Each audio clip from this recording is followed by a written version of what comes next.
Question 1 का first part है। ये जो फर्स्ट पार्ट है इसमें देख लीजिएगा, relation R in the set A. अच्छा, वो 2 या 3 बार के बाद हाँ कुछ आया था उसका मैसेज मेरे पास, क्वेश्चन का आया था मैसेज। अच्छा देखिएगा, relation R in the set capital A. तो सेट कैपिटल ए, तो सबसे पहले देखिएगा सेट दे रखा है कैपिटल ए, और कैपिटल ए में क्या क्या एलिमेंट्स हैं वो देखिए। 1 2 3, 1 से लेकर और कहाँ तक है 14 तक है, सिर्फ 1 से लेकर 14 तक ये एलिमेंट्स हैं। जब भी कभी सेट दे रखा होता है तो सेट का मतलब ये है कि हमारा जो भी रिलेशन होगा, रिलेशन में एक्स और वाई वैल्यूज़ होगी, तो हमारा एक्स जो है वो भी इन्हीं नंबर्स में से कोई ना कोई एक नंबर होना चाहिए, और वाई भी इन्हीं में से कोई एक नंबर होना चाहिए। अब देखिएगा यहाँ पर इन्होंने जो रिलेशन दिया है वो क्या है, R is equal to x y, x comma y. X comma y जैसे ये लिखा जाता है ना, पहले एक्स पे कॉमा वाई, इसको बोलते हैं ऑर्डर्ड पेयर, ठीक है। X comma y such that 3x minus y is equal to 0, such that 3x minus y is equal to 0, ये है हमारे पास। तो अब एक काम करेंगे, हम ज़्यादातर क्वेश्चंस में क्या करते हैं कि हम y की वैल्यू निकाल लेते हैं x की टर्म्स में। तो 3x minus y is equal to 0 का मतलब क्या हो गया, y is equal to 3x। तो x से शुरुआत करते हैं, साफ समझ में आता है कि यहाँ पर y की वैल्यू जो है वो x से 3 टाइम्स होने वाली है, तो y की वैल्यू बड़ी होने वाली है। तो हम क्या करेंगे, if x is equal to 1, x की वैल्यू छोटी है तो छोटी वाली वैल्यू को लेते चले जाएंगे। If x is equal to 1, y is equal to 3x, यानी कि 3 इंटू 1 3 हो गया, y की वैल्यू 3 हो गई। अगला देखो, x की एक वैल्यू 1 ले ली, फिर x की दूसरी वैल्यू हो, if x is equal to 2 तो y is equal to 3 into 2 यानी कि 6 हो गया। अगला देखिए, if x is equal to 3 तो y is equal to 3 into 3, ये कितना हो गया 9 हो गया। अगला देखिए, if x is equal to 4, y is equal to 3 into 4, ये कितना हो गया 12। अगला देखिए, if x is equal to 5 तो y की वैल्यू क्या हो जाएगी 3 इंटू 5 15, ये काट दो, ये नॉट एक्सेप्टेबल। क्यों?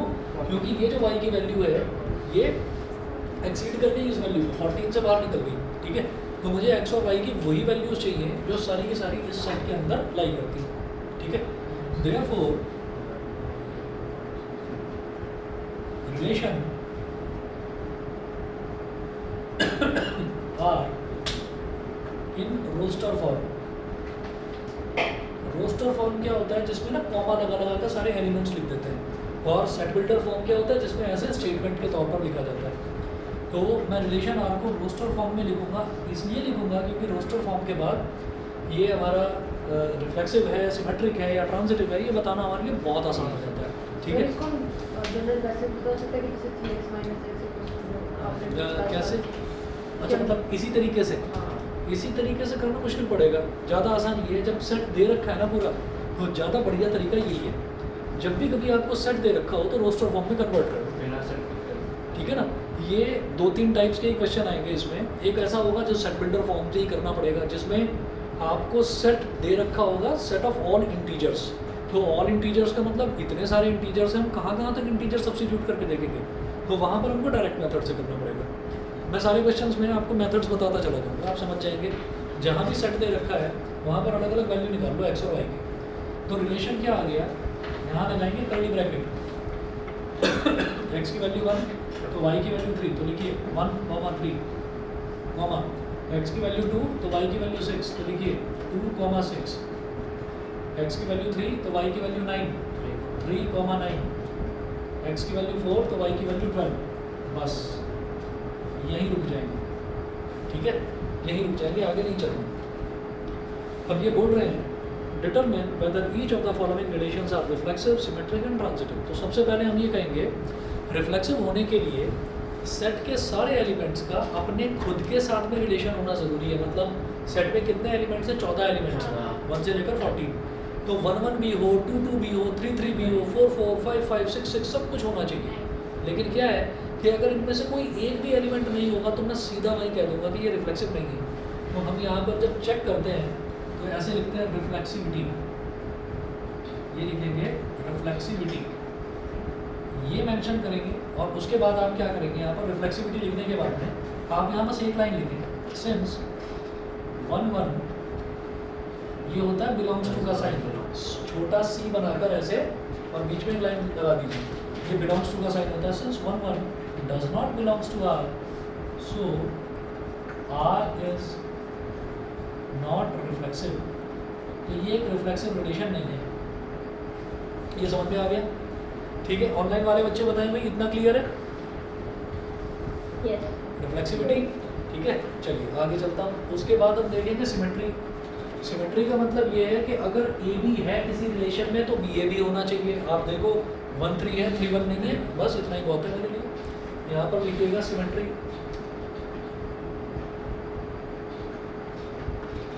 यहाँ लिखें सिमेट्री और इसमें आप ये कहेंगे कि since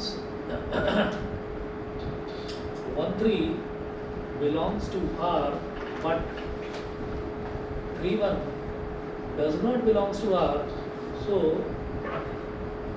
R is not symmetric.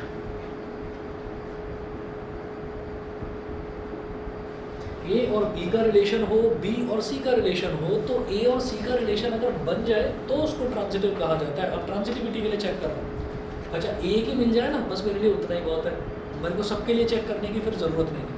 तो ट्रांजिटिविटी में हम ये देखते हैं, ये भी दिखाई दे गया ट्रांजिटिविटी वाला भी मेरे को एक।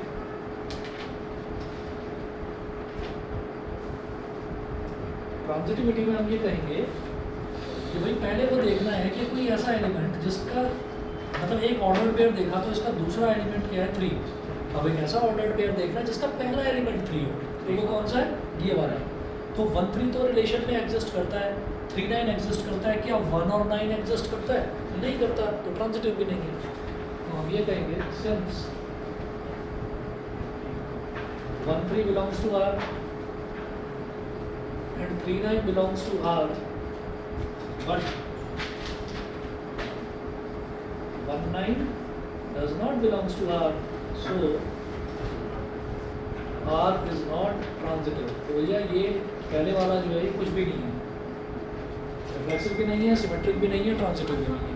तो ये समझना भी, जिसमें सेट दे रखा होता है, जिसमें एलिमेंट्स होते हैं, ये समझना भी और करना भी दोनों तरीके से ये वाला क्वेश्चन आसान पड़ता है। तो अगर सेट वाला क्वेश्चन आ जाए तो आप ऐसे ऑर्डर्ड पेयर बनाकर रोस्टर फॉर्म में लिखकर और आप उसको प्रूव कर सकते हैं आसानी से। ठीक है, अगला देखते हैं सेकंड पार्ट। सेकंड पार्ट में दे रखा है relation R in the set N of natural numbers defined as. तो इसमें दे रखा है, इसमें सेट जो है वो बहुत बड़ा सेट दे रखा है, नेचुरल नंबर दे रखा है। तो यहाँ पर तो 14 नंबर थे बस, ठीक है, नेचुरल नंबर कितने हैं, इनफाइनाइट, तो वो बहुत बड़ा है। लेकिन कई बार क्या होता है, जैसे अभी सेकंड पार्ट में मैं देख रहा हूँ कि कई बार क्या होता है कि हमें बहुत बड़ा सेट दे भी रखा है, उसके बावजूद भी हम रोस्टर फॉर्म निकालना प्रेफर करते हैं। कैसे? क्योंकि यहाँ एक कंडीशन दे रखी है, इन्होंने स्पेशल में दे दिया कि x इज लेस देन 4। तो एक चीज़ तो दे दी इन्होंने, ये सेट ऑफ नेचुरल नंबर्स है, और साथ साथ ये बोल दिया x इज लेस देन 4। तो x की तो 3 ही वैल्यूज हो गई, फिर 1 2 और 3।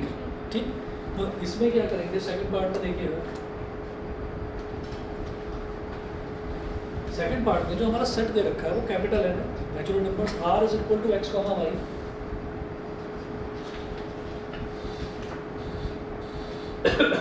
x comma y such that y is equal to x plus 5, such that y is equal to x plus 5 and x is less than 4 and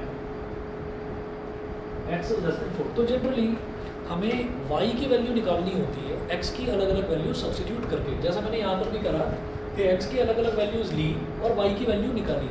यहाँ पर उन्होंने पहले से ही दे रखा है, x की अलग अलग वैल्यू लेंगे, y की वैल्यू निकालेंगे। तो हम ये कहेंगे if x is equal to 1, y is equal to 1 plus 5, 6, if x is equal to 2,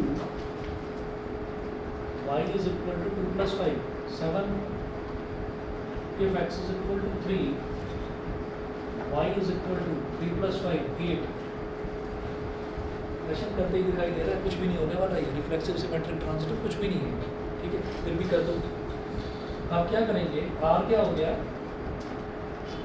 1,6, 2,7, और 3,8। ठीक है, आधा पेज छोड़ दो, अपने आप लिखना स्टेटमेंट। समझ रहे हैं ना भाई? इसमें आपको बस ये लिख लेना है कि since 1,1 does not belongs to R, ये रिफ्लेक्सिव नहीं है। Since 1,6 belongs to R but 6,1 does not belongs to R, symmetric नहीं है। सिंस कुछ है ही नहीं, आप ये कहेंगे कि 1,6 तो यहाँ पर है but there is no other element in which 6 is. एक मिनट, ये ट्रांजिटिव है ना? ये ट्रांजिटिव है रिलेशन, इसके ट्रांजिटिव लग रही है। देखिए रिफ्लेक्सिव और सिमेट्रिक तो नहीं है। यहाँ पर क्या होता है, ट्रांजिटिव रिलेशन में अगर हमारे पास कोई ऐसा एलिमेंट मिल जाए जिसमें, मतलब ऐसा हमको रिलेशन मिल जाए जिसमें सेकंड एलिमेंट एग्जिस्ट ही नहीं करता, तो वो ट्रांजिटिव हो जाता है। हमें डायरेक्ट ऐसे दे रखा है, डायरेक्ट ही लिखना है आपको डायरेक्ट लिखना है, एक लाइन लिखनी है, लिखेंगे। रिफ्लेक्सिव सिमेट्रिक छोड़ रहा हूँ, ट्रांजिटिव के लिए लिखिए।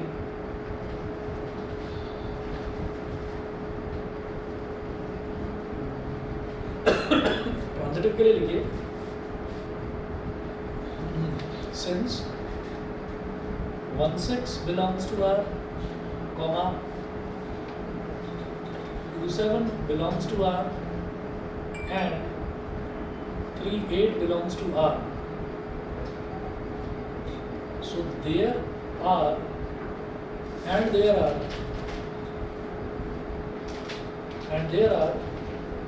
no ordered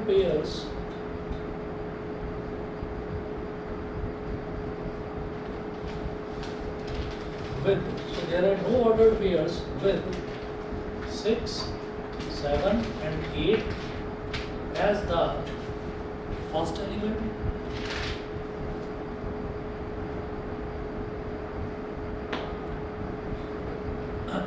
Such a relation is considered to be transitive. इसमें जब चेक करने के लिए कुछ है नहीं तो इसको ट्रांजिटिव बोल देंगे। Is considered to be transitive. ये इंपॉर्टेंट मार्क कर देना, ये वाला। यहाँ पर ये कंफ्यूजन होता है जब भी कभी आपके पास कोई ऐसा ऑर्डर पेयर मिले ही ना जिसमें सेकंड वाला जो है, सेकंड वाला एलिमेंट किसी दूसरे ऑर्डर पेयर में फर्स्ट एलिमेंट की तरह एक्ट कर रहा हो, तो आप उसको सीधा सीधा बोलेंगे वो ट्रांजिटिव। ठीक है, कोई प्रूफ नहीं करके दिखाना, कुछ नहीं, बस ये लिख देना है। ठीक है, रिफ्लेक्सिव में तो आप ये कहेंगे कि x 1 है, 2 है और 3 है, तो इसका मतलब उन्होंने कन्फाइन कर दिया, लिमिटेड कर दिया कि x की 3 ही वैल्यूज आनी है, 4 से छोटा छोटा होना है, वो नेचुरल नंबर होना है, वो 1 भी होना चाहिए, 2 भी होना चाहिए, 3 भी होना चाहिए। कोई एक भी गायब है तो रिफ्लेक्सिव नहीं है। अच्छा 1,6 है, 6,1 नहीं है तो सिमेट्रिक नहीं है, तो रिफ्लेक्सिव और सिमेट्रिक नहीं है। और ट्रांजिटिव की ये स्पेशल कंडीशन होती है, ये ध्यान रखना कि अगर हमको कोई ऐसा ऑर्डर्ड पेयर दिखाई ही ना दे कि जैसे मान लीजिए इसका सेकंड एलिमेंट 6 है तो फर्स्ट एलिमेंट 6 वाला ढूंढो, यही नहीं, इसका सेकंड एलिमेंट 7 है तो ऐसा ऑर्डर्ड पेयर ढूंढो जिसका फर्स्ट एलिमेंट 7 हो, नहीं है। इसका सेकंड एलिमेंट 8 है, ऐसा ऑर्डर्ड पेयर ढूंढो जिसका फर्स्ट एलिमेंट 8 हो, नहीं है, तो हम सीधा सीधा बोल देंगे कि ये ट्रांजिटिव है। सही है? ठीक है, तो उसके लिए बस आपको एक्सप्लेन कुछ नहीं करना, बस ये आपको स्टेटमेंट लिख देंगे। ठीक है, आगे चलिए थर्ड पार्ट। ऑनलाइन वाले बताएं भाई, क्लियर है इतना? ठीक है, भूमि, नव्या, वेदांत क्लियर है? Yes. ठीक है, चलिए अगला देखिएगा थर्ड पार्ट।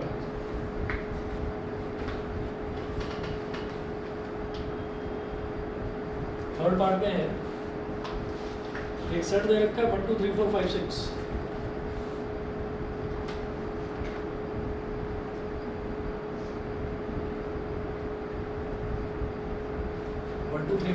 ये हमको सेट दे रखा है। अब वो बोल रहे हैं कि R is equal to xy such that y is divisible by x।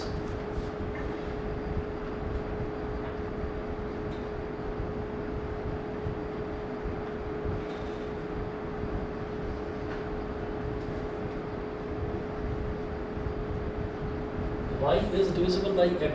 ठीक है, तो अब यहाँ पर कुछ कैलकुलेट नहीं करना, यहाँ पर खुद ही करते चले जाओ। x और y दोनों इसी में से होने चाहिए, इस सेट में से ही होने चाहिए। तो पहले मैं लिखूंगा 1 y is divisible by x। 1 इस 1 से तो डिविजिबल हो गई, तो 1 से तो सारे डिविजिबल होंगे, तो सारा लिख दो। 1 1 2 1 2 1 3 1 4 1 5 और 1 6। ये हो गया। अब जरा 2 वाला देखो, तो 2 1 तो नहीं आएगा लेकिन 2 2 आ जाएगा, 2 2 आएगा क्योंकि 2 इज डिविजिबल बाई 2। फिर 2 3 नहीं आएगा, 2 4 आएगा बिकॉज 4 इज डिविजिबल बाई 2। 5 नहीं आएगा लेकिन 6 आएगा, 6 इज डिविजिबल बाई 2। आगे चले 3 वाला देखिए, 3 1 3 2 नहीं आएगा, 3 3 आएगा, 3 3 और 3 6 बस। फिर 4 पर आ जाओ, 4 1 4 2 4 3 कुछ नहीं, 4 4 और कुछ नहीं। फिर 5 पर आ जाओ तो केवल 5 5 आएगा, नहीं y इज डिविजिबल बाई 6, वो 1/2 बन जाएगा, ठीक है। अच्छा 5 5 हो गया। अब इसके बाद क्या है कि 6 6 बस, और तो कुछ नहीं। तो इसको देखते ही ये समझ में आ गया, रिफ्लेक्सिव तो हो गया, रिफ्लेक्सिव तो हो गया।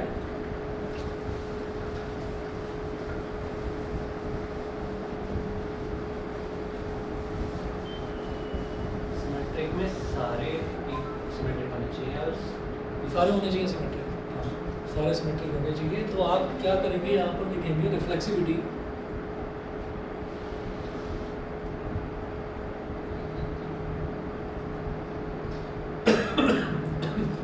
रिफ्लेक्सिविटी में देखिएगा क्या लिखेंगे हम, since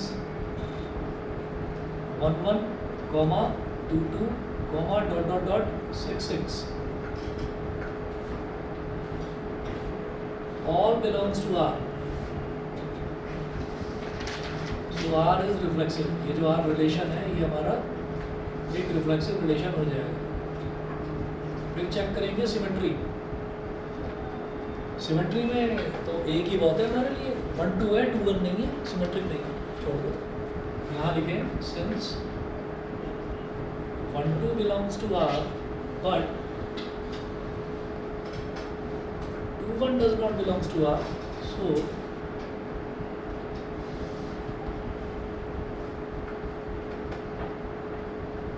R is not symmetric, तो R सिमेट्रिक नहीं होगा। फिर आ जाइए ट्रांजिटिव पर, तो ट्रांजिटिव में ये ढूंढो कि किसी का पहला एलिमेंट उसके जैसा हो। अच्छा जैसे 1 1 देख रहा हूँ मैं, तो 1 1 में दूसरा एलिमेंट 1 है, तो उसका पहला एलिमेंट 1 है, ठीक है। तो क्या 1 2 है इसमें, हम कहेंगे हाँ जी ये 1 2। फिर अगला देखो कि पहला एलिमेंट 1 है, इसका दूसरा एलिमेंट 1, इसका पहला एलिमेंट 1 है, तो 1 3 है। तो ये 1 1 वाले तो चेक ही मत करो, ठीक है, ये तो चेक ही मत करो, क्योंकि जब इतने सारे एलिमेंट्स होते हैं ना, तो एक रूल बनाकर चलना, जब इतने सारे एलिमेंट्स होते हैं तो उसका ट्रांजिटिव होना बहुत मुश्किल होता है। तो आपको कोई ना कोई लूप होल यहाँ पर मिल ही जाएगा, ठीक है। ज़रा देखिए कैसे मैं ये करता हूँ। चलिए मान लो मैं आप 1 2 भी है, हाँ 1 1 और 1 2, 1 1 और 1 2 है ना। लेकिन और फिर देखिए कि 1 और 2 ये वाला बन रहा है कि नहीं बन रहा, तो हम कहेंगे हाँ जी हाँ बन रहा है, रिपीट हो सकते हैं, रिपीट हो सकते हैं। अब इसमें ना ऐसा करते हैं कुछ कि 3 3 3 6 वो भी है, सर लेकिन 1 1 और 2 2 का करें तो फिर उसमें तो 1 2 नहीं होगा हाँ सर, जैसे है, 1 है। 1 है भाई 1 1 है, तो 1 1 में क्या हो गया, इसका सेकंड एलिमेंट 1, ठीक। तो अब मुझे वो ढूंढना है जिसका फर्स्ट एलिमेंट 1 हो, तो फर्स्ट एलिमेंट 1 ये रहा ना, है ना। तो फिर 1 और 2 पहला और तीसरा वो कंबाइन कर रहा है, कह रहे हैं हाँ जी 1 2 तो है, 3 5 है, 3 5 है, फिर 5 5 है, सॉरी 3 5 तो है, 5 5 5 है, 1 1 वो भी बन जाएगा, वो भी बन जाएगा। ट्रांजिटिव है क्या ये, है क्या, देख लो यार। 1 1 है, 1 2 है, तो 1 2 भी है। चलिए अगला देखते हैं, 1 1 है, 1 3 है, तो 1 3 भी है। तो सेकंड एलिमेंट 1 वाला तो छोड़ ही दो, 1 2 है, 2 भी है, सर नीचे उससे भी से बन पोस्टर है ट्रांजिटिव, ट्रांजिटिव बन रहा है ये तो। हाँ? ट्रांजिटिव आंसर देखना जरा पीछे के, है, दे रखा है फ्लेक्सिबल और ट्रांजिटिव। ट्रांजिटिव है, सिमेट्रिक भी ठीक है, तो यहाँ पर ना ये इतना सारी कहानी तो मैं नहीं लिख पाऊंगा, एक एग्जांपल इतनी सारी, अरे एक एग्जांपल भी नहीं, इतनी सारी कहानी तो नहीं लिख पाएंगे। तो यहाँ पर क्या करते हैं, यहाँ थोड़ा सा हमको स्मार्टली खेलना होता है। तो यहाँ पर आप क्या करेंगे, आपको ये तो दिखाई दे गया कि ये ट्रांजिटिव है। अब आप यहाँ पर लिखेंगे since for all x y belonging to R, and all yz belonging to R, we get all xz belonging to R, so it is a transitive relation. होगा क्या कि ये जो रिलेशन एंड फंक्शन के जो क्वेश्चंस हैं, कई बार क्या है ना, टाइम बहुत ले लेते हैं, लेकिन आते 2 नंबर का है, बस 2 नंबर का क्वेश्चन आएगा, तो उसमें पूरी लंबी कहानी लिखकर दिखाने की जरूरत नहीं है, फटाफट रफ में ट्राई करना, ठीक है। वो सारी चीज़ टीचर एक्सपेक्ट नहीं करेगा कि आप सब कुछ वहाँ पर लिख कर दिखाओ, क्योंकि हर बच्चे का करने का तरीका अलग है। टीचर उसको चेक पता है कैसे करेगा, वो देखेगा रिफ्लेक्सिव और ट्रांजिटिव है ना, बाकी कुछ नहीं है, ठीक, सिमेट्रिक नहीं है, रिफ्लेक्सिव टिक करा और आगे बढ़ा, 2 नंबर दिया, ठीक। तो ये चीज़ है यहाँ पर, तो यहाँ पर आपको स्टेटमेंट इस तरह से लिख कर देना है काम, जहाँ पर आपको दिखाई दे रहा है ना इतने सारे एलिमेंट्स हैं, तो सबको लिख कर दिखाना मुश्किल है। क्लियर है भाई, ऑनलाइन वाले पता है? सर ये वाला समझ में आ रहा है। तो सर उसकी जगह भी तो 4 के अलावा उसका कोई और पेयर भी होना चाहिए ना। अच्छा, तो जब हम ये कह रहे हैं कि सेकंड एलिमेंट 4 है, ठीक है, इसका सेकंड एलिमेंट 4 है, यहाँ पर और मुझे कोई एलिमेंट ही नहीं दिखाई देता जिसका सेकंड एलिमेंट 4 है, तो वो तो ट्रांजिटिव हो ही गया, इससे पहले वाले केस में जैसे लिखा, ठीक है। भूमि नहीं आया समझ में? सर आप पहले सेकंड एलिमेंट 4 है तो हम ये देखेंगे ना। हाँ क्या? मैं कह रहा हूँ आपने पहले केस के लिए समझ गए। अभी बोल रही थी ना, उसकी आवाज़ आई थी। हाँ क्या बोल रहे हो, दोबारा बोलो। मतलब इसका सेकंड एलिमेंट 4 हम ट्रांजिटिव करने के लिए देखेंगे कि दूसरे एलिमेंट्स में फर्स्ट एलिमेंट 4 कहाँ पर है ना, तो फर्स्ट एलिमेंट 4 किसी में है ही नहीं, फर्स्ट एलिमेंट 4 सिर्फ इसी में, फर्स्ट एलिमेंट 4 कहीं पर है ही नहीं, तो हम ये कह देंगे उसको तो चेक करने की जरूरत ही नहीं है, वो तो ट्रांजिटिव है ही। जैसा इस वाले केस में देखा था कि सेकंड एलिमेंट 6 है लेकिन फर्स्ट एलिमेंट 6 है ही नहीं, तो छोड़ो। सेकंड एलिमेंट 7 है लेकिन फर्स्ट एलिमेंट 7 कहीं पर है ही नहीं। 8 एलिमेंट, वो सेकंड एलिमेंट 8 है लेकिन फर्स्ट एलिमेंट 8 कहीं पर नहीं है, तो उसको तो हम ट्रांजिटिव बोल देंगे। समझ गए कि नहीं, बताओ?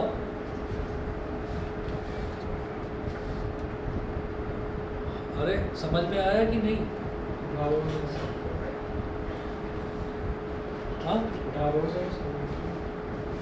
Yes sir 400। अच्छा, आगे चलते हैं फिर। अगला देखिएगा क्वेश्चन नंबर 4 1 का 4th पार्ट है।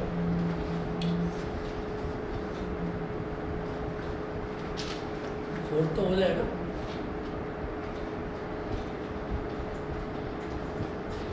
फोर्थ में रिलेशन आर क्या दे रखा है, x, y such that x minus y is an integer।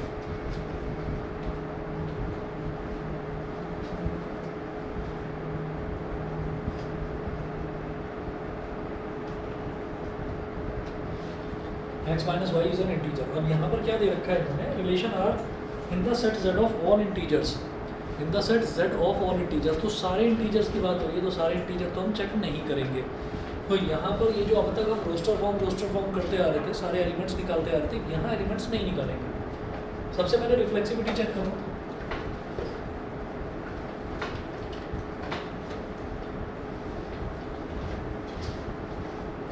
Reflexivity check करिए। रिफ्लेक्सिविटी में हम ये कहेंगे x, x belongs to R because x minus x is equal to 0 is an integer। समझ गए? कितने भी इंटीजर ले लो आप, उन्होंने बोला कि फर्स्ट एलिमेंट और सेकंड एलिमेंट का जो डिफरेंस आएगा ना, वो एक इंटीजर आना चाहिए।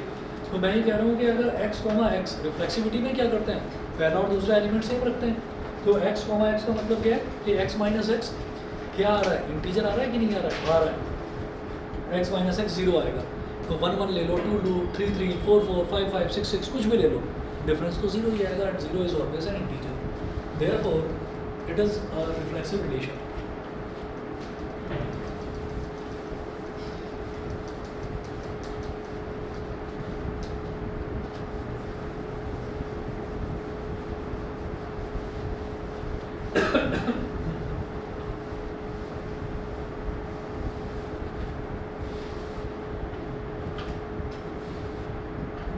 Therefore, R is reflexive. Reflexive हो गया। अब इसके बाद देखिए सिमेट्री।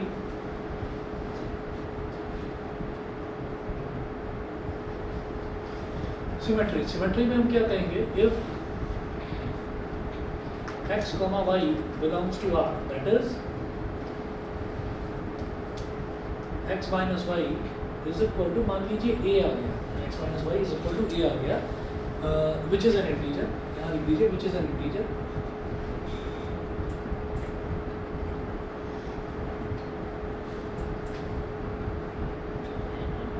इसमें यही तो करते हैं ना सिमेट्री में। सिमेट्री जब हमको शो करनी होती है तो हम ये कहते हैं कि x, y अगर R में बिलोंग कर रहा है तो y, x भी R में बिलोंग करना चाहिए, तभी वो रिलेशन सिमेट्रिक रिलेशन होगा। तो हम ये कहेंगे therefore y, x also belongs to R because हम क्या करेंगे, y माइनस एक्स करेंगे, है ना, और y माइनस एक्स क्या हो जाएगा, minus of x minus y, और x माइनस वाई क्या था, a था, तो minus of a which is also an integer. ये जो a है ये क्या है, कोई इंटीजर, मान लो इसकी वैल्यू मान लीजिए 3 है, a कोई इंटीजर है, मान लो इसकी वैल्यू 3 है, तो 3 के आगे आपने माइनस ही तो लगा दिया, तो -3 भी तो इंटीजर होगा, ठीक है। इंटीजर का मतलब क्या है कि 0, all positive numbers, all negative numbers, बस पॉइंट्स वाले नंबर नहीं आने चाहिए, फ्रैक्शंस नहीं आने चाहिए, समझ गए, वो उनको integer which is also an integer. तो जब एक्स वाई आर में बिलोंग कर रहा है तो वाई एक्स भी आर में बिलोंग कर रहा है। Recognise that R is symmetric. और इसी तरीके का एक क्वेश्चन हमने ना एग्जाम्पल में करा था, वो मैं बता रहा हूँ इधर। अगर इसकी जगह हम एग्जांपल एग्जाम्पल मतलब जैसे 2 हाँ चलेगा, कोई प्रॉब्लम नहीं है। जैसे मैंने ए लिखा है ना, आप 2, 3 या 4 लिख सकते हो, कुछ भी लिख सकते हो। अच्छा, अब एक चीज याद रखना, इसमें रिलेशन और फंक्शन में बिल्कुल अलग टाइप का, नए टाइप का क्वेश्चन आज तक तो बनाया नहीं है बोर्ड वालों ने।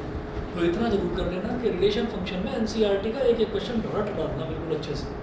कोई भी क्वेश्चन देखते ही समझ में आ जाना चाहिए कि ये क्वेश्चन ऐसे होगा, ठीक है। तो आप देखेंगे भी, अगर पिछले साल के पेपर भी देखेंगे तो आप देखेंगे एनसीईआरटी ऐसे छाप रखी है उसमें। इसमें कोई नए टाइप के क्वेश्चंस का एक्सपेरिमेंट कोई करता ही नहीं है, क्योंकि इसमें ना चेक करने में भी आप एक चीज़ और भी होती है, थोड़ी साइकोलॉजी समझिएगा, किसी भी एग्जामिनर की साइकोलॉजी को समझिएगा। वो वाला क्वेश्चन पेपर में डालेगा ही नहीं जिसको 10 बच्चे 10 अलग अलग मेथड से करेंगे, तो वो उन क्वेश्चंस को ज़्यादा डालेगा ही नहीं, क्योंकि उसका दिमाग खराब हो जाएगा चेक करने में, उसको एक चीज़ चेक करने में, ठीक है। और इसी तरीके से आप यहाँ पर अभी जैसे वॉल्यूम 1 कर रहे हैं, इसका पार्ट 1 कर रहे हैं, जब पार्ट 2 करेंगे तो पार्ट 2 में इंटीग्रेशन वाला पोर्शन शुरू हो जाता है। इंटीग्रेशन जो है वो भी 2 पार्ट्स में डिवाइडेड है, एक है इंडेफिनिट इंटीग्रल और एक है डेफिनिट इंटीग्रल। अभी जो इंडेफिनिट है, इंडेफिनिट का नाम से ही समझ में आ रहा है, इंडेफिनिट मतलब जिसका कुछ पक्का ही नहीं है, जो डेफिनिट ही नहीं है, मतलब आंसर तुम्हारा कुछ और आएगा, तुम्हारा कुछ और आएगा, तुम्हारा कुछ और आएगा, मेथड तुम सब सही लगाओगे, फॉर्मूले तुम सब सही लगाओगे, फॉर्मूले तो रटने पड़ेंगे ही, ठीक है, तो वो सब तुम सही लगा दोगे, लेकिन आंसर अलग अलग आएंगे। तो ऐसे में क्या होता है, टीचर भी पागल हो जाते हैं चेक कर करके कि भाई मैं मेथड कहाँ तक चेक करता रहूँगा। तो इंडेफिनिट इंटीग्रल के क्वेश्चन आने के चांसेस बिल्कुल आप समझ लीजिए 0.01% होता ही नहीं है। पर ये है कि इंडेफिनिट के जो मेथड्स हैं वो यूज़ होते हैं, सारे मेथड्स यूज़ होते हैं डेफिनिट इंटीग्रल में। तो डेफिनिट इंटीग्रल पर ही क्वेश्चन आता है, क्योंकि डेफिनिट इंटीग्रल में कितने भी अलग अलग तरीके के, और इंटीग्रेशन में बहुत मेथड्स होते हैं, कितने भी अलग अलग तरीके के आप मेथड्स लगा लो, आंसर आपका सेम आएगा, ठीक है। तो इसी तरीके से इसका भी याद रख लेना कि इसमें रिलेशन फंक्शन को ज़्यादा एकदम से घबराने की ज़रूरत नहीं है कि यार कुछ ऐसा क्वेश्चन आ गया जो मुझे समझ में ही नहीं आया, बिल्कुल अलग निकाल कर दे दिया उन्होंने, कुछ ऐसा कुछ अलग नहीं आया। यही टाइप्स हैं, इसके अलावा कोई टाइप नहीं बनाने वाले। और इसको एक बार प्रैक्टिस करने के बाद ना, अगर आपको लगे कि नहीं मैं तो RD या RS में से कुछ करना चाहता हूँ, करके देख लेना, कोई अलग कहानी नहीं होगी उसमें, यही है। तो इसमें कुछ ऐसा भी नहीं है कि आप बहुत सारे क्वेश्चन टाइप कर, बहुत सारे क्वेश्चंस की प्रैक्टिस कर लोगे तो बहुत इंटेलिजेंट हो जाओगे और ये कर लिया तो नहीं हो पाएगा, इतना कर लेना, इसको मत छोड़ना उसमें। देखिएगा 4th हमारा, इसमें अगला जो है ना ट्रांजिटिविटी में हम क्या करेंगे,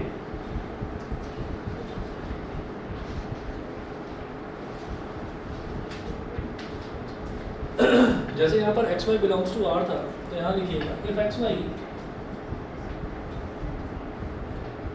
if x comma y belongs to R, x comma y belongs to R, x comma y belongs to R, it implies that x minus y is equal to a, bracket में लिख देना n integer,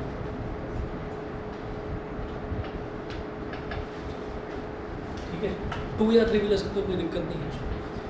उसके बाद देखिएगा and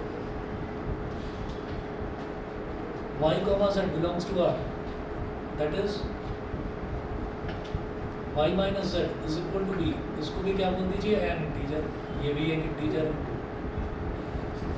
ये भी एक integer है। इसके बाद क्या करना है, अब क्या करो x माइनस वाई और y माइनस z दिखाई दे रहा है। अगर x और z में रिलेशन देखना है तो क्या चाहिए मेरे को, x माइनस z, तो अगर x माइनस वाई और y माइनस z को ऐड कर दूंगा तो इधर माइनस वाई है और इधर प्लस वाई है, माइनस वाई से प्लस वाई कट जाएगा और x माइनस जेड ही आ जाएगा मेरे पास सीधा सीधा। तो आप क्या करें, इसको इक्वेशन 1 बोलो और इसको इक्वेशन 2 बोलो, ठीक है, ऐड 1 एंड 2,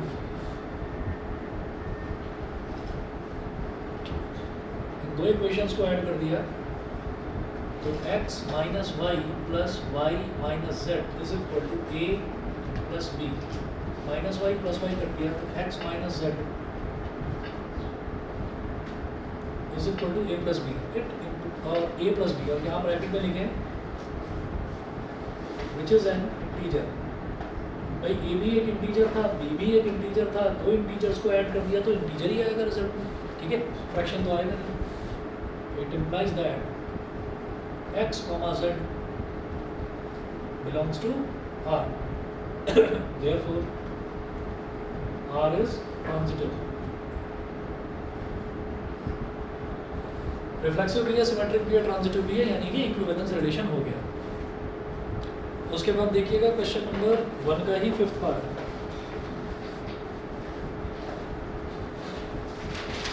फिफ्थ के अलग अलग पार्ट्स दे रखे हैं, ये पार्ट देखिएगा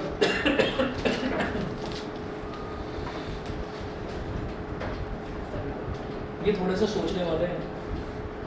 x comma y such that x and y work at the same place,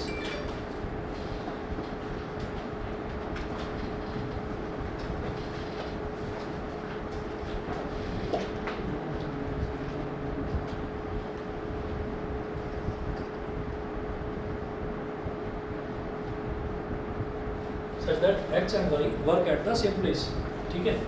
तो रिफ्लेक्सिविटी जब चेक करेंगे इसकी,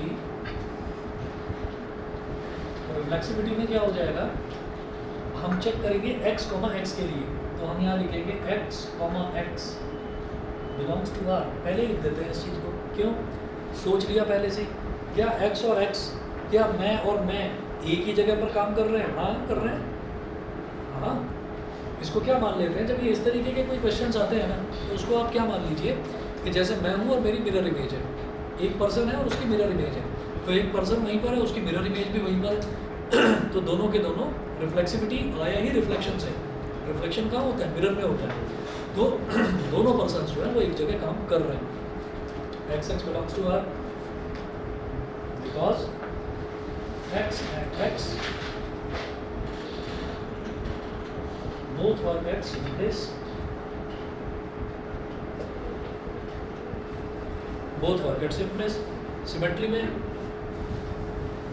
ये है कि भाई मैं और तुम एक जगह काम कर रहे हो, तो तुम और मैं भी तो एक ही जगह काम कर रहे हैं, x और y अगर एक जगह काम कर रहे हैं तो y और x भी एक जगह ही काम कर रहे हैं, सही बात, ठीक है।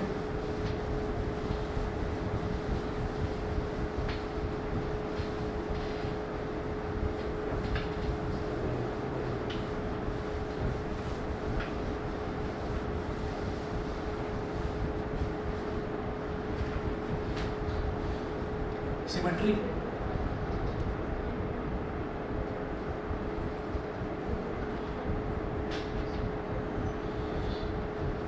x y belongs to R, then y x belongs to R। इसका मतलब क्या है कि x and y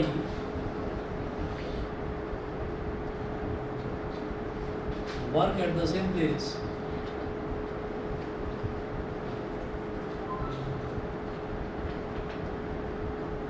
Means that y and x also work at the same place.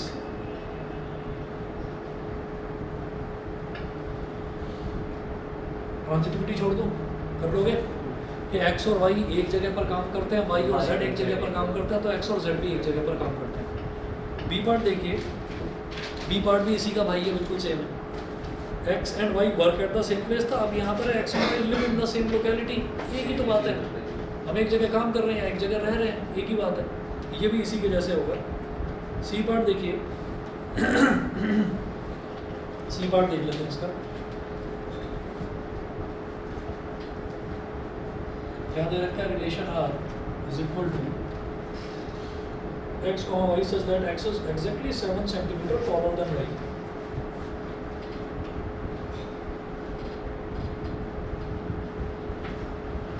कितनी छोटी छोटी हो गई? क्या हो गया? हाँ?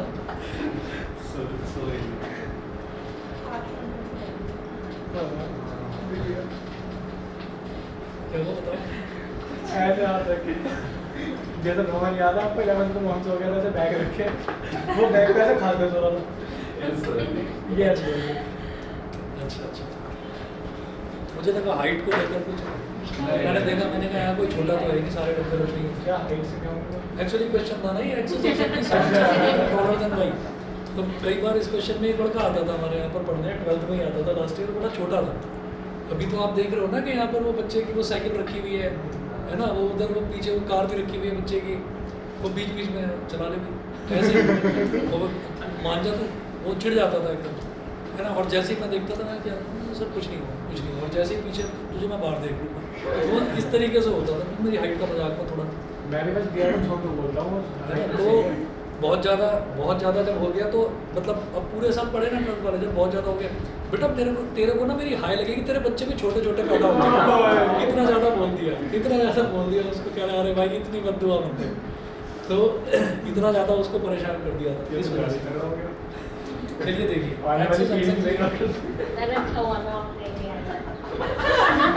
ठीक है, x is exactly 7 centimeter taller than y। तो यहाँ पर देखिएगा रिफ्लेक्सिविटी,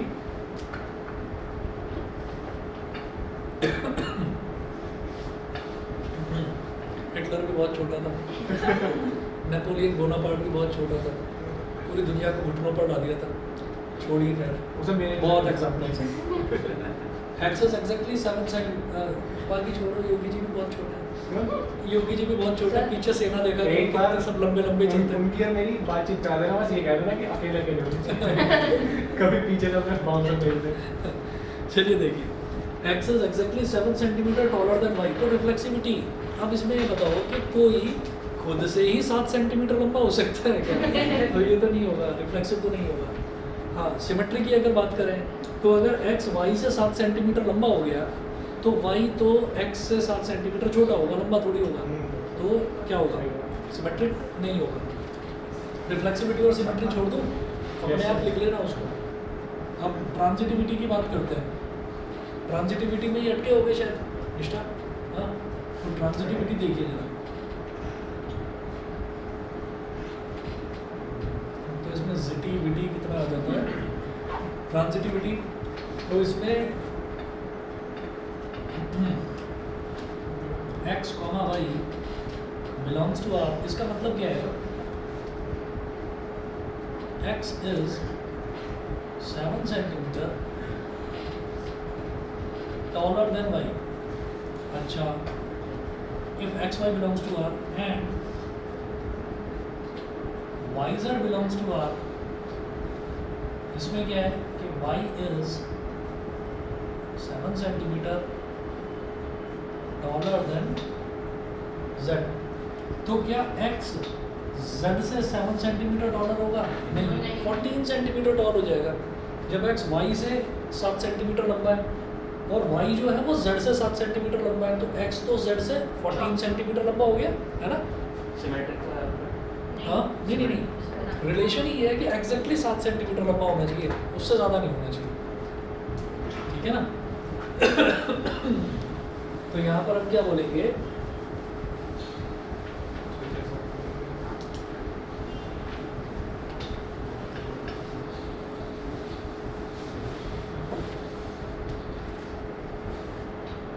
कि x is 14 centimeter taller than z. X is 14 centimeter taller than z. It implies that x is not exactly 7 centimeter. Not exactly 7 centimeter taller than z. Therefore, xz does not belongs to R, so not transitive. अच्छा, यही question ना बदल कर दिया जा सकता है। यहाँ पर लिखा हुआ ना एक्जैक्टली 7 सेंटीमीटर टॉलर देन, वो लिख कर दे सकते हैं एटलीस्ट 7 सेंटीमीटर, ठीक है।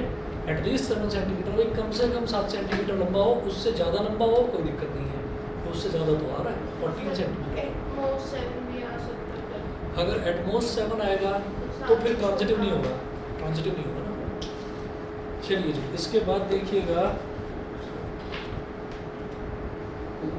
फोर्थ पार्ट है। फोर्थ पार्ट हंसना मत इसमें, खुद ही हंसी आएगी इसमें। देखिएगा कि ये वही वाला है कि x is wife of y, है ना, तो एक्स जो है वो खुद की वाइफ तो नहीं हो सकता ना, ठीक है। चलिए जी, तो x is wife, x can not be wife of x. तो क्या बोल दिया आपने?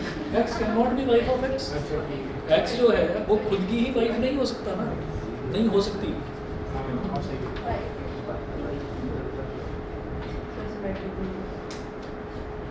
अपने आप लिख लेना, x is wife of y. अब अगर x is wife of y है तो सिमेट्री में क्या होगा, वाइफ वाई जो है वो एक्स की वाइफ थोड़ी होगी, वाई तो उसका हस्बैंड होगा। सर क्या बोल रहे हो? जो स्टेटमेंट है वो क्या दे रखा है, x is wife of y. X जो है वाई की वाइफ है। वो वाई की वाइफ है, ठीक है। ठीक है। तो अब एक्स का एक्स के साथ ही रिलेशन देखो, तो एक्स की वाइफ तो नहीं हो सकती, तो रिफ्लेक्सिव नहीं है। एक्स अगर वाई की वाइफ है तो वाई तो एक्स का हस्बैंड हुआ, वाई एक्स की वाइफ थोड़ी होगा, है ना। ये भी गलत हो गया, सिमेट्रिक भी नहीं होगा। और अगले में तो इन्होंने कायनात ही बदल दी। सर प्लीज अगले में तो इन्होंने ये कर दिया, ट्रांजिटिविटी में ये बोल रहे हैं कि वाई बिलोंग्स टू आर, तो मतलब एक्स वाई की वाइफ है ना। क्या मतलब belongs to R. Sir please एक बार कह दो कि वाई का इसके साथ चक्कर चल रहा है। नहीं चल पाएगा, चक्कर भी नहीं चल पाएगा। क्यों, देखो कैसे, एक्स जो है वो वाई की वाइफ है, ठीक है। एक्स जो है वो वाई की वाइफ है, तो वाई तो मेल हो गया, है ना, और एक्स जो है वो फीमेल हो गई। अब ये जो वाई है ये मेल है, तो ये जेड की वाइफ कैसे हो सकता है? अच्छा ये अच्छा। जेड की वाइफ तो नहीं। ट्रांजिटिविटी में हम एज्यूम करके चलते हैं ना कि ये दोनों हमें गिवन है। हाँ, ये मानकर चलते हैं कि ये दोनों गिवन है, तो इसमें आप लिखोगे कि इट इज़ नॉट पॉसिबल, ये पॉसिबल ही नहीं है। भाई वो पहले से ही उसका वो हस्बैंड है, वो उसका हस्बैंड है, तो ऐसा तो हो सकता है कि वो उसका कहीं और चक्कर चल रहा हो, किसी और का भी हस्बैंड हो, है ना, ऐसा तो हो सकता है। लेकिन क्या है, वो किसी की वाइफ थोड़ी हो सकता है। ये गड़बड़ है, ये गड़बड़ है। तो इसका मतलब ट्रांजिटिव भी वो नहीं है। चलो सर जेड फीमेल भी तो सारे हैं। हाँ, जेड मेल है ना इसमें। वाई तो मेल है ना, हाँ, और जेड पर वाई तो क्योंकि यहाँ पर वो मेल हो चुका, तो वो तो मेल ही होगा। अब जेड कुछ भी होता रहे, मेल हो या फीमेल हो, है ना। वैसे इंडिया की बात हो रही है, तो चलिए आगे चलते हैं। अगला देखिएगा, और भी कुछ ऐसे ही अजीब सा हंसी वाला क्वेश्चन है। हाँ, ये ट्रांजिटिव के दे रखा है। अच्छा हाँ हाँ, एक मिनट, ट्रांजिटिव होगा। आप बताओ सर दोबारा। सुन लो, बिल्कुल सही, मेरे दिमाग से निकल गया, ट्रांजिटिव होगा। क्योंकि ये सेकंड कंडीशन पॉसिबल ही नहीं है, ये पॉसिबल ही नहीं है। जब ये पॉसिबल ही नहीं है तो इसका मतलब फिर ट्रांजिटिव होगा, समझ गए। जैसे सेकंड एलिमेंट, वो था ना क्वेश्चन जिसमें सेकंड एलिमेंट होता है पहले ऑर्डर्ड पेयर का, तो हमको एक दूसरा ऑर्डर्ड पेयर देखना होता है जिसमें जो पहले वाले में सेकंड है वो उसका फर्स्ट एलिमेंट हो, तो वो पॉसिबल ही नहीं। जब ये वाला कंडीशन पॉसिबल ही नहीं है तो वाई फिर ट्रांजिटिव हो जाएगा ये सर होगा ऊपर भी हमें एक ऑर्डर पेयर दे रखा है। हाँ जैसे एक होता है कि 1 to 2 1 तो 1 1 होना चाहिए। हाँ। हमें सिर्फ 1 2 दे रखा है और बाकी कुछ नहीं दे रखा। यानी वो ट्रांसलेट वो ट्रांजिटिव है, बस बस बिल्कुल सही। हाँ, यहाँ पर कंफ्यूजन हो जाता है कई बार। चलिए अगला देखिएगा, ये फिर वही वाली कहानी है, बिल्कुल वाइफ और वो है। अब इसमें हस्बैंड वाइफ का रिलेशन था, तो यहाँ पर फादर और सन का या फादर या डॉटर का रिलेशन।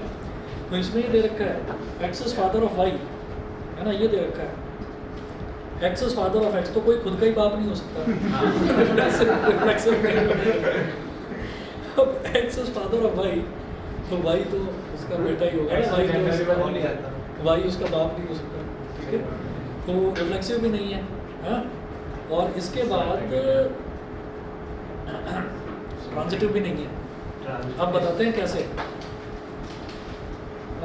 कैसे, कि x y belonging to R, तो इसका मतलब क्या है कि x is father of y, x जो है वो वाई का फादर है, और y z belongs to R, तो इसका मतलब क्या है कि वाई जो है वो जेड का फादर है, तो एक्स तो जेड का ग्रैंडफादर हो गया, हो सकता है ना। नहीं हो सकता, नहीं सर मतलब मुझे X बात Z का- समझ नहीं रखो, सुनिए। एक्स वाई का फादर है, एक्स वाई का फादर है ठीक है। और वाई जेड का फादर हाँ, है। ये अच्छा तो Y Z का father एक्स जेड का मतलब जेड एक्स का grandfather है। यस होता है ना, तो एक्स जो है वो जेड का ग्रैंडफादर हो गया, हाँ, तो father लेकिन नहीं हो सकता। फादर नहीं है ना, फादर नहीं है, Father ग्रैंडफादर। figure तो इसका होगा। मतलब क्या है, इसका मतलब क्या है कि भाई ये ट्रांजिटिव भी नहीं है। हाँ, अगर ये पॉसिबल ही नहीं होता, जैसे कि यहाँ पर था, वो मेल फीमेल की वजह से पॉसिबल नहीं हो पाया, ठीक है, तो तब हम उसको बोल देंगे कि वो ट्रांजिटिव है, ये ट्रांजिटिव नहीं है, ठीक है। सर वाई किसका फादर है? वाई जेड का फादर है, 3 जनरेशन है ये। भाई हमें किसी और से क्या करना है, उनका सही बात है। अच्छा तो आप ना चेक कर लेना, मैं मंडे ट्यूसडे वेडनेसडे 2-3 दिन लगातार 9 बजे होगा एक्स्ट्रा क्लास मैथ्स की, हाँ रात के 9 बजे। तो ऑनलाइन ही रखना, अगर किसी को आना हो ऑफलाइन कराना, वैसे तो मतलब ऑफलाइन दे दो जैसे आपको ठीक लगे, ऑनलाइन दे देना। तो उसमें मेरे को रिलेशन फंक्शन और LPP, हाँ नहीं 8 से 9 मेरी क्लास होती है, तो सब डिस्टर्ब हो जाएगा, ठीक है। तो मैं 3-4 दिन लगातार क्लास लेके रिलेशन फंक्शन और LPP ये पूरा कंप्लीट करा दूँगा, ठीक है। मेरी तरफ से तो रात को 11 बजे तक तो मैं हो गया। चलिए ठीक है भैया, आज फिर इतना ही करेंगे।